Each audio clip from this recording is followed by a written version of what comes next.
বন্ধুরা, আর এই কনসোনেন্টের সাথে আমি ভাওয়েল অ্যাড করে কি উচ্চারণ হয় সেটা দেখাবো। এবং আর এ হয় রে, আর ই রি, আর আই রাই,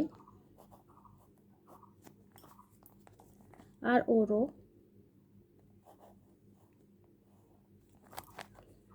আর ইউ রিউ, আর ওয়াই রাই। ওয়াইও কিন্তু অনেক সময় ভাওয়েল হিসাবে ব্যবহৃত হয়। তো যাই হোক, তো ইংরেজিতে উচ্চারণ করার পর বাংলায় লিখিয়ে দেওয়াটাও খুব জরুরি। প্র্যাকটিসও হবে এবং পড়াও হবে। আর এ রে, আর ই রি, রয় হস্য ইকার রি,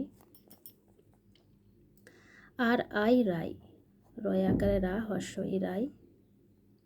গোটা গোটা করে একটু লিখে দিতে হবে বাচ্চাকে যাতে বুঝতে পারে। আর ও রো,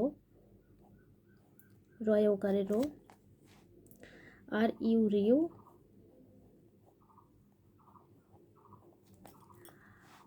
আর ওয়াই রাই, রয়া আকার হস্যই, আর আইও রাই, আর ওয়াইও রাই।